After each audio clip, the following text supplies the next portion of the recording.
rindu kami padamu ya Rasul, rindu tiada terpera. Ini kayaknya nggak hafal ini anak-anak ini. Ya. Yang hafal Kang Rasid ini. Pak Mujid hafal nggak ini lagu ini?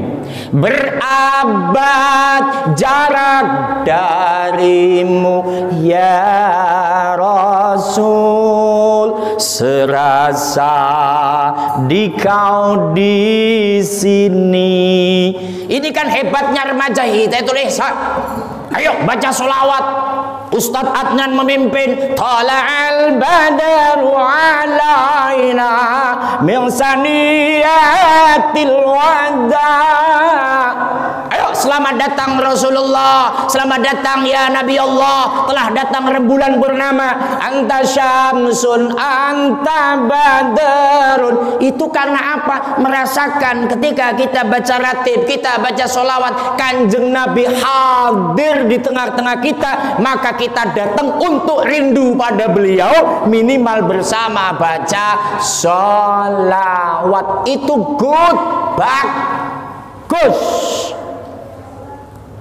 Tapi ingat harus ada kajian yang kayak tadi Ustadz. Bagaimana saya ini rindu banget kalau saya nggak bisa datang dalam remaja masjid kegiatan Ustadz. Di situ ada hadroh juga ada kawan-kawan Ustadz. Apakah saya boleh datang kalau menstruasi masuk masjid Ustadz? Apakah saya boleh ikut baca sholawat Ustadz? Saya lagi datang bulan. Halo anak-anak remaji, kira-kira boleh apa enggak kalau datang ketika menstruasi?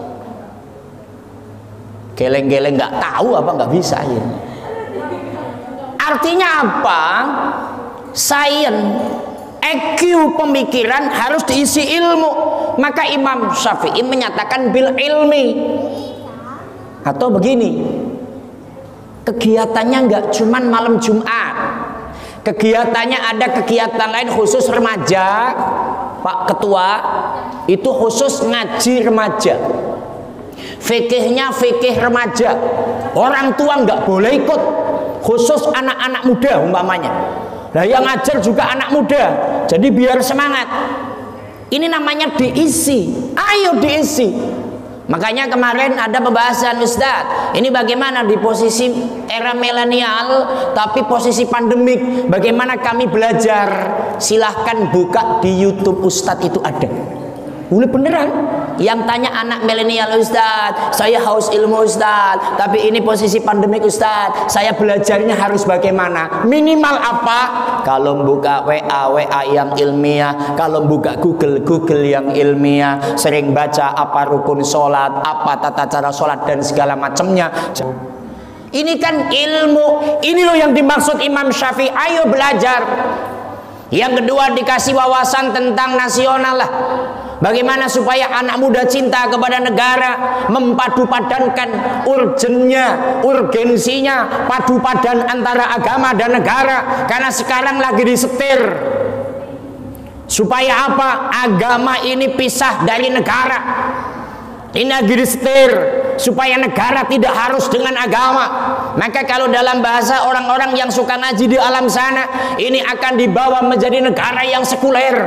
Ini akan dibawa menjadi negara yang radikalis. Ini akan dibawa menjadi negara yang notabene tidak menjadi rahmah, tidak menjadi bagaimana supaya sama rasa sama rata. Ini kita harus ngerti. Oh, agama itu untuk menjaga negara, negara itu untuk melindungi agama. Karena Imam Ghazali menyampaikan begini anak-anak, dalam kitab Ihya Ulumuddin, al-mulku wad-dinu tau'amani. Agama dan negara laksana saudara kembar. Orang kalau saudara kembar, yang satu pakai merah putih, yang satu kudu merah putih. Yang satu pakai topi hitam, yang satu harus topi hitam. Bahkan kalau yang satu nikah, yang satu harus nikah. Konon katanya kalau nggak meriang. Betul nggak sih itu? Tapi ini nyata loh ini. Sama yang namanya agama, ad-dinu aslun. Ad-dinu aslun, agama menjadi asal, menjadi dasar. Adapun yang namanya negara itu menjadi penjaga, atau dibalik, agama menjaga, negara yang menjadi dasarnya. Contoh begini, ketika kebijakan negara tidak didasari dengan agama, tidak dikontrol dengan Al-Quran, tidak dikontrol dengan Al-Hadis, nanti akan ngawur. Begitu juga agama, kalau tidak ada negara, menjalankannya susah. Contoh, di Timur Tengah kerjaannya perang. Kata teman saya yang sekolah di sana, nggak bisa ngadain pengajian begini loh, nggak bisa. Tiba-tiba akan ada bom bunuh diri, blok, modar kabeh. Sekarang Indonesia sudah mulai, Ustadz lagi ceramah aja ditusuk pakai pisau. Ini di sini yang jagain saya siapa ini? Oh, Pak RW ya. Nah, Pak RW datang ini loh. Wah, ini serius. Syekh Ali Jabir ceramah di provinsi saya di Lampung. Ujuk-ujuk dumadaan, ada preman naik langsung ditusuk. Itu kan sasarannya dada supaya wafat, tapi yang kena tangannya. Ini Indonesia sudah kayak Timur Tengah. Karena apa? Pemahamannya tidak muncul. Kita ini satu keluarga. Yang namanya satu keluarga, ada bapak, ada ibu, ada anak. Ini saling menjaga. Adik kita kalau disakiti kita akan menjaga. Kakak kita kalau diganggu kita akan menjaga. Kita satu keluarga dalam bingkai negara Indonesia. Ini Allahumma sholli ala Muhammad. Artinya anak-anak muda dikasih wawasan tentang kenegaraan juga. Supaya apa? Cinta tanah air yang kayak apa? Sampaikan Pancasila sudah final. Yang namanya GBHN, yang namanya undang-undang itu sudah final, disingkat dalam PBNU. Kalau bicara organisasi pengurus besar Nahdlatul Ulama, tapi kalau bicara kenegaraan sudah final. P-nya Pancasila, B-nya Bhinneka Tunggal Ika, N-nya NKRI, U-nya Undang-Undang Dasar 1945. Ini dicetuskan ketika tanggal 18 Agustus 1945. Tanggal 17-nya menyampaikan bahwasanya Indonesia merdeka. Tanggal 18 hari Sabtu membentuk undang-undang yang posisinya darurat, bagaimana caranya supaya jadi. Maka perlu wawasan itu supaya anak-anak muda ini tidak tergelincir pada pemahaman yang radikalis, pada pemahaman yang notabene akan jadi teroris, tapi muncul, ayo kita satu keluarga Indonesia, jangan saling ejek, jangan saling adu domba, tapi kita saling asah asih dan asuh dari Sabang sampai Merauke. Dari Sabang sampai Merauke berjajar pulau-pulau, sambung menyambung menjadi satu. Itulah Indonesia, Indonesia tanah airku. Aku berjanji padamu menjunjung tanah airku, tanah airku Indonesia. Allahumma sholli ala Muhammad. Sampai jam berapa, Bos? Subuh? Enggak semua subuh.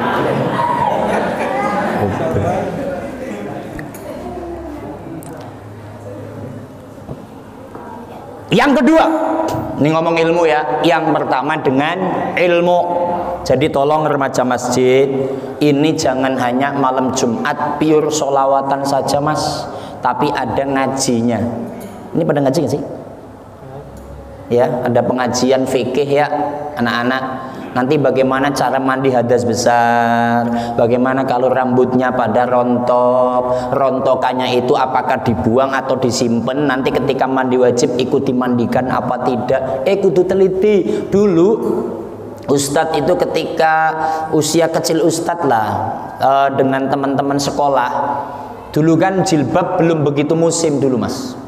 Tahun 85-an itu jilbab nggak begitu musim. Tapi teman Ustadz kecil dulu di kampung Itu kalau menstruasi itu langsung pakai jilbab. Jadi rontokan rambutnya itu disimpan, nanti kalau mau mandi dimandikan. Jadi kalau yang rontok ditempelkan di kepala sambil dikebyur, nawaitul husla li raf'il hadasil akbari lil haidi, niat mandi menghilangkan hadas besar karena menstruasi fardhu lillahi ta'ala. Terus ada yang namanya kajiannya, nanti kalau mandi hadas besar, kalau airnya belum merata dari ujung rambut, ujung tangan sampai ujung kaki, jangan pakai sampo dulu. Kalau mandi menstruasi kok dari kepala baru 5 kali gebyur belum rata semua airnya, kok tiba-tiba pakai sampo, mandinya tidak sah, mandi wajib tidak sah, maka sholat wajib tidak sah, semuanya jadi nggak sah. Itu nanti nggak ada gunanya. Maka Ustadz sering menyampaikan al-amalu bila ilmin mardudatun la tuqbalu, amalan tanpa ilmu nanti nggak diterima oleh Allah Subhanahu. Maka yang pertama kata Imam Syafi'i, kudu dengan ilmu. Allahumma sholli ala Muhammad. Yang kedua wattuqa, takwa. Ayo kita bangun supaya kita ini menjadi orang yang takwa. Secara global, secara umum yang namanya takwa pasti imtisalu awamirillah wajtinabun nawahihi, menjalankan perintah, menjauhi larangan. Kan begitu. Tapi yang akan saya maksud takwa di sini adalah membangun kedisiplinan. Disiplin bagaimana? Takwa itu kan takut. Takwa itu takut. Contoh, ketika kita sekolah formal kelas 3 nanti akan ada ujian. Yang namanya ujian mengerjakan soal dan pasti akan menentukan kelulusan dan tidaknya. Saya khawatir nanti kalau pas ujian saya nggak bisa ngerjain soal, maka saya harus disiplin baca buku, maka saya harus disiplin belajar. Maka yang namanya takwa disiplin. Disiplin belajar, disiplin taat kepada orang tua. Yakin orang tua suka nyuruh, nah ini yang anak-anak perempuan, bantu ibu kalau pagi bantu cuci piring. Ini suka nyuci piring nggak di rumah? Serius? Awang ibu-ibu muslimat kalau ngaji Pak Ustadz, ya Allah, saya punya anak perempuan itu kok kalau nyuci piring nggak mau Pak Ustadz. Giliran nyuci piring tangan satu megang, yang satu megang HP Pak Ustadz. Belum jadi nyuci sudah selfie, goblok.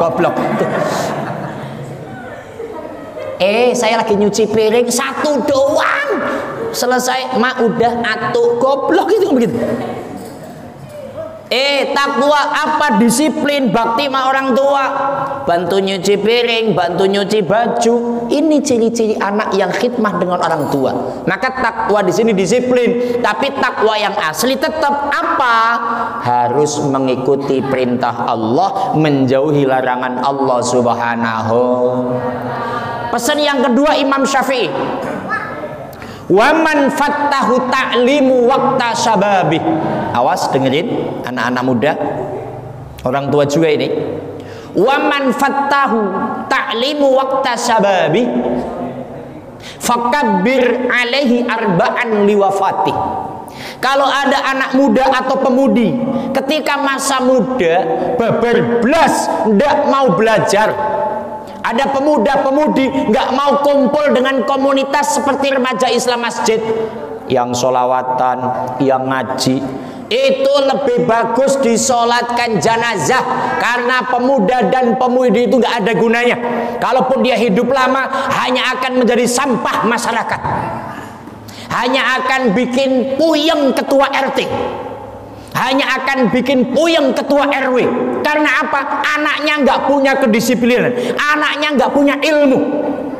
Maka sampai pentingnya belajar, kalau sampai anak muda dan mudi nggak mau belajar, nggak mau kumpul komunitas kegiatan, lebih baik disolatkan jenazah. Karena wanita yang masih muda, laki-laki yang masih muda, hukumnya sudah meninggal dunia karena nggak ada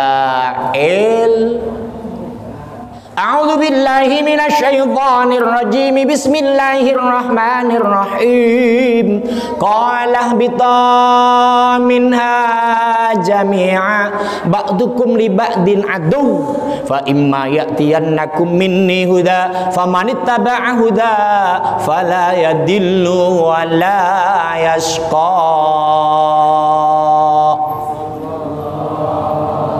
Ini surat Toha. Ketika dulu Nabi Adam dan Siti Hawa di alam sorga melanggar aturan Allah, makan buah khuldi diturunkan di bumi. Ketika sampai bumi, Allah menyampaikan, hei Adam, hei Hawa, semuanya kamu juga jin iblis yang ikut diturunkan oleh Allah. Ba'dukum li ba'din ngaduwun, sebagian kamu akan menjadi musuh sebagian yang lain. Ini sudah menjadi hak prerogatif Allah. Ini sudah menjadi sunatullah. Manusia di muka bumi pasti saling musuh-musuhan. Contoh, di pengurusan masjid aja pasti ada yang bermusuhan. Di pengurusan RT RW pasti ada yang bermusuhan. Betul apa tidak? Ini sudah menjadi sunatullah. Halo?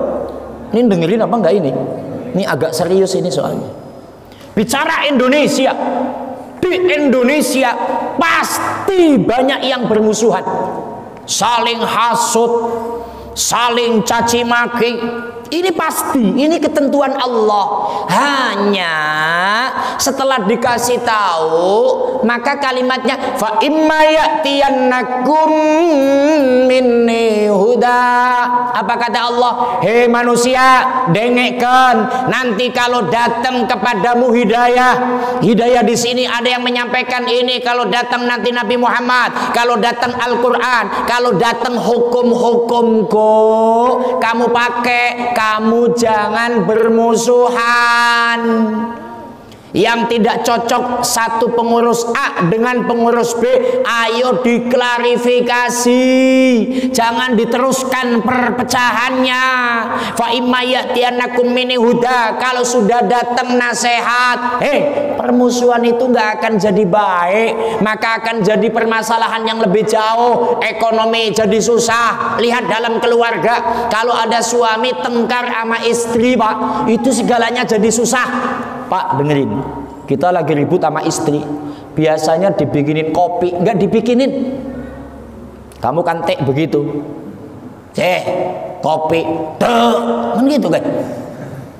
Pak Mujid kan sama, Neng, bikinin kopi, bikin sendiri, jadi masalah.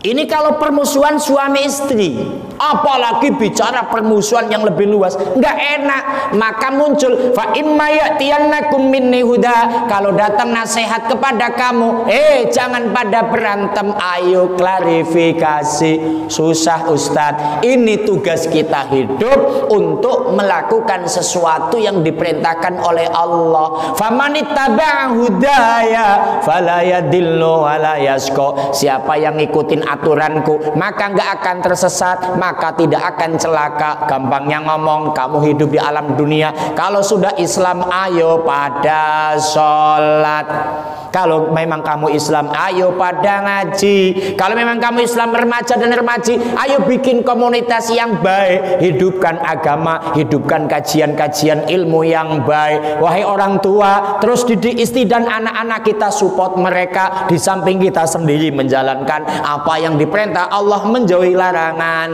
Allah. Apa kalimat Allah selanjutnya? Wa man a'rada an dzikri fa inna lahu ma'isyatan dhanka wa nahsyuruhu yaumal qiyamati a'ma. Barang siapa yang berpaling dariku, suruh sholat nggak mau, suruh ngaji nggak mau, suruh sholat subuh HS baik, tidur. Suruh taat pada Allah ndak mau, pemerintah nggak mau. Wa nahsyuruhu yaumal qiyamati a'ma, besok ketika aku bangkitkan dari hari di alam kubur, hari kiamat, kamu dalam keadaan buta. Jadi besok Pak bangkit di alam kubur, ini biasanya matanya pada melotot, tapi melototin meja judi. Biasanya melotot. tapi melototin minuman keras. Biasanya melototin narkoba. Ya, biasanya melototin tempat dugem. Tahu tempat dugem apa tidak? Tahu apa tidak? Tempat dugem sih bukan nggak tahu, Ustadz, orang saya nongkrong di sana. Goblok juga ya. Allahumma sholli ala Muhammad. Besok orang yang notabene Islam, nggak sholat, nggak ngaji, nggak zakat, kerjanya judi, mabok, wa nahsyuruhu yaumal qiyamati a'ma. Besok di sana pada buta. Ketika sudah pada buta, apa kalimatnya? Qala Rabbi lima hasyartani a'ma wa qad kuntu basyira. Besok di hari kiamat pada ngomong, Rabb, kunaon abdi ieu, apa namanya? Buta bahasa Sundanya apa? Pecak. Abdi kunaon abdi pecak. Kalau bahasa Betawi, Tuhan, gimana gue matanya bute gitu ya.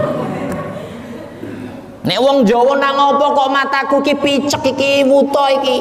Kenapa saya buta ya Allah? Wa qad kuntu basira, bahla abdi tina dunia melotot mata aing ya. Dulu saya di dunia matanya melotot, kenapa saya buta? Qala kadzalika atatka ayatuna fanasitaha wa kadzalikal yauma tunsa. Qala Allah jawab, kadzalika ataska ayatuna. Dulu di dunia ketika ayat-ayatku disampaikan oleh nabi, oleh sahabat, oleh tabi'in, para wali, para kiai, para ustadz sudah menyampaikan lewat masjid, lewat mimbar, seremonial, pengajian. Ustadz Muhammad Adnan menggerakkan pengajian, Ustadz Suryani, Kang Rasid, Kang Andi menyampaikan. Kenapa kamu pura-pura budek? Kenapa kamu pura-pura buta? Qala kadzalika ataska ayatuna fanasitaha wa kadzalikal yauma tunsa. Dulu aku sampaikan, kamu pura-pura lupa, kamu pura-pura nggak tahu, maka hari ini kata Allah, aku bikin kamu buta. Pak, kalau sudah bicara hari kiamat, Pak, Masya Allah, di dalam ayat yang sering saya baca, fa idza ja'atis sakhah, ketika trompet kedua ditiup oleh malaikat Israfil, ini manusia pada bangkit. Ketika bangkit, dalam kitab Mukhtasar Tadkiratul Qurtubi, digiring ke padang mahsyar, malaikatnya sambil bawa bodem.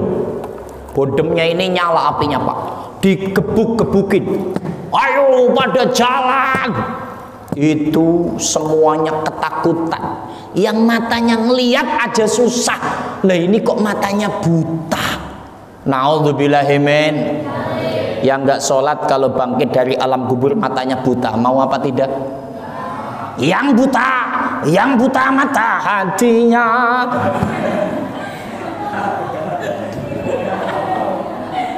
Saya itu mau nyanyi begini nggak enak sama Pak RW, karena Pak RW suka dangdutan juga, Pak RW. Allahumma sholli ala Muhammad. Ketika diarahkan ke padang mahsyar, malaikat Zabaniyah menggebuk-gebukkan, ayo semuanya ketakutan. Dan di situ semuanya telanjang tanpa sehelai benang.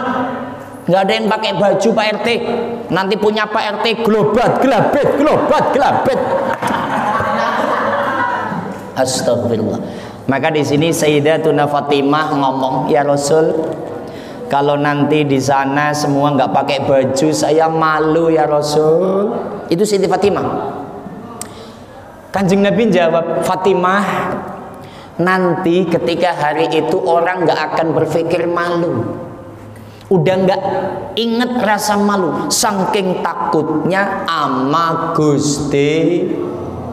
Dikumpulkan Pak, jalan terus merangkak. Astagfirullah. Ini ada yang matanya buta. Qala rabbi lima hasyartani a'ma wa qad kuntu basira. Ya Allah, aku dulu melihat, kenapa sekarang buta? Sambil jalan nabrak-nabrak orang. Maka malam ini diingatkan, wahai bapak, ibu, semua yang mendengarkan, anak-anak remaja generasi kami, ayo jalankan syariatul Islam, jalankan Al-Quran, jalankan hadis, ijma' dan kiasnya. Ayo agama jalankan. Apa perintah Allah? Sholatnya iya, ngajinya iya, horizontal. Dengan ibu dan bapak harus taat dan berbakti, dengan orang tua, dengan guru, terus disiplin, hormat pada seniornya. Orang yang baik adalah orang yang berbakti dan berakhlak.